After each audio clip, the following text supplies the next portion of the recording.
What is going on, dudes and lady dudes? Welcome back to Just Nuts, guys. Today, we've got some more news. We got some new cards coming out in the Legendary Gold box of the OCG, so I believe we do not have a comparable set to this for the TCG yet, so we'll see where we get these imported down the line, but they're a very interesting note because we've got some classic Dragon support cards we're going to go through. So, let's jump right into it with Blue Eyes. Well, who better than Blue Eyes, right?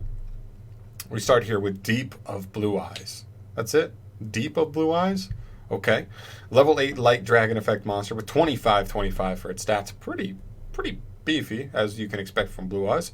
You can only use this card's first, second, and third effects once per turn each. You can't activate all of them in the same turn, though. Oh.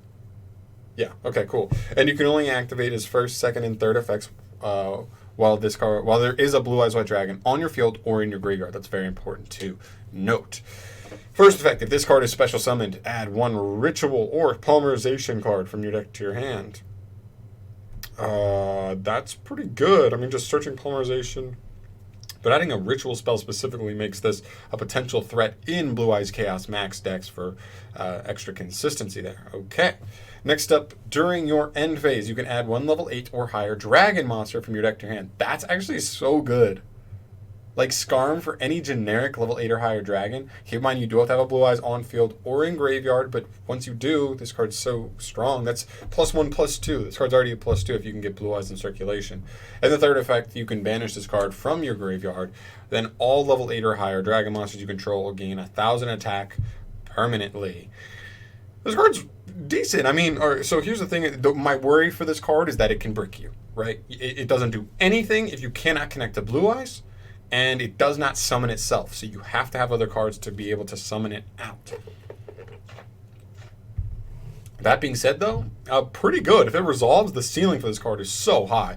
Pushes for OTKs with the third effect. It searches you follow-up plays with the second effect. And it searches potential just win conditions for the deck, polymerization or your chaos form card. Or you could play them, I don't know, maybe there are some other ritual variants you could play this in. I don't know.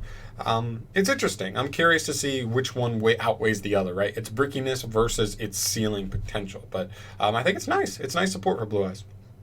Next up, we have Rainbow Dragon, the Zenith Crystal Beast. Such as just looks like Rainbow Dragon, but kind of cooler, I think.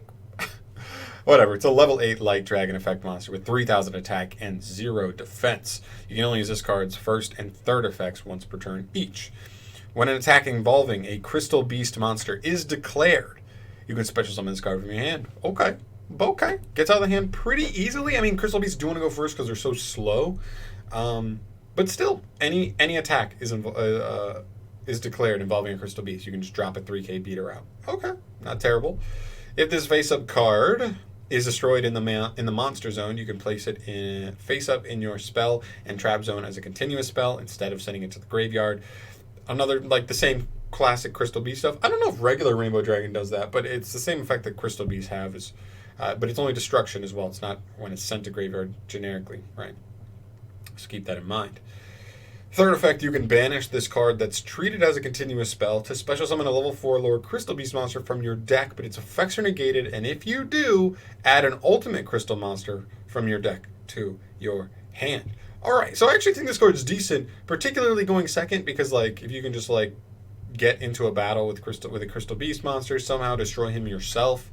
I don't know how much Crystal Beasts do that, is destroy their own cards just to get them in the things, because if you get this guy out, you can go pretty strong, right? He's just a 3k beater, and if your opponent outs him by destruction, he could just turn to a +2 from there, right?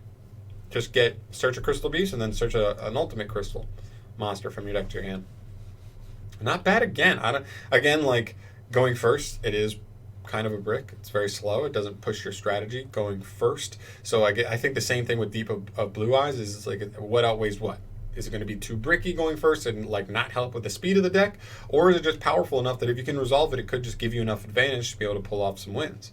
I don't know, but it's still a cool card nonetheless. Next up, we have Red Supernova Dragon, which is a level 12 Dark Dragon Synchro Effect monster with 4,000 attack, 3,000 defense. Its materials are 3 tuners plus 1 or more non-tuners. That's insane.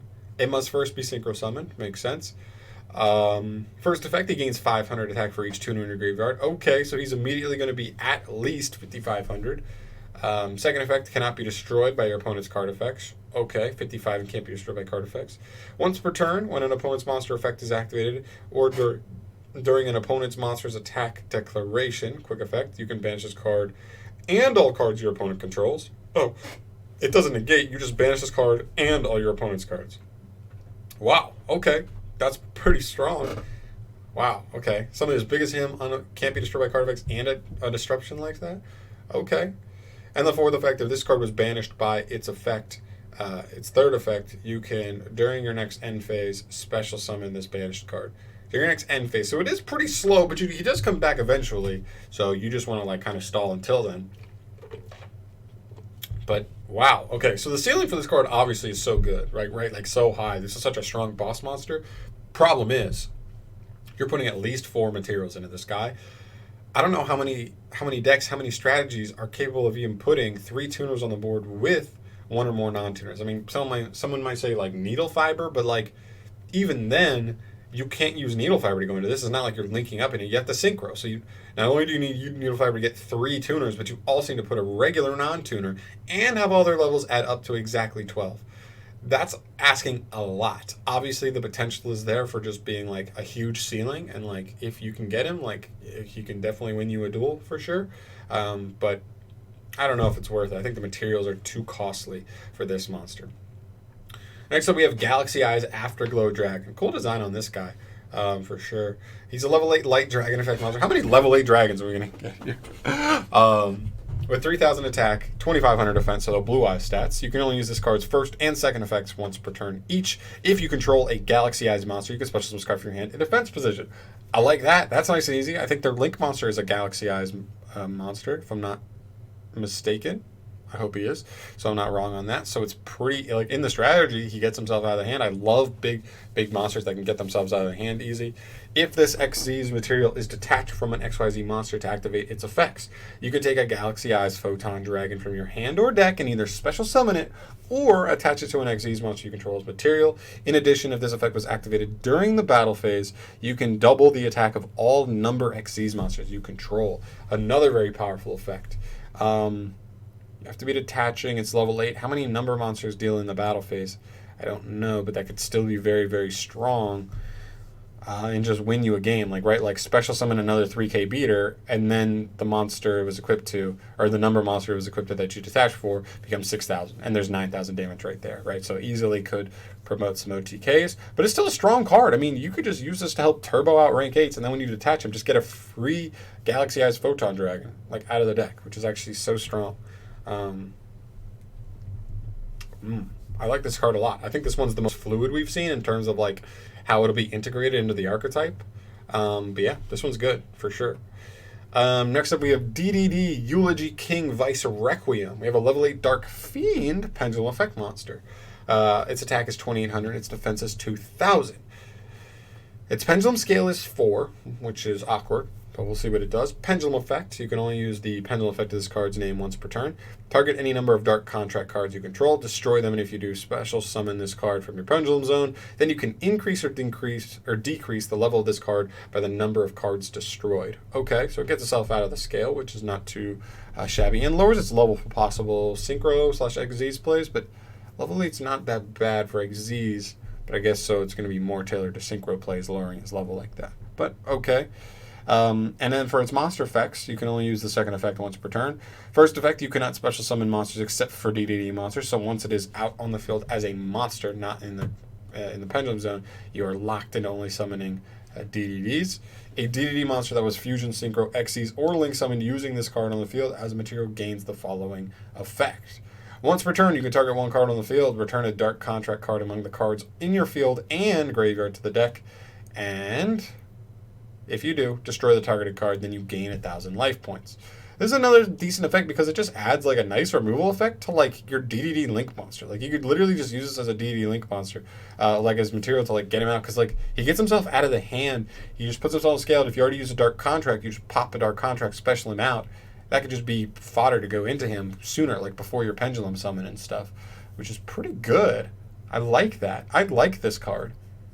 I think this card is decent. I mean, I also don't know that much about DDDs. Keep that strongly in mind that I don't know that much about DDDs, but he seems like he could be pretty good in the deck.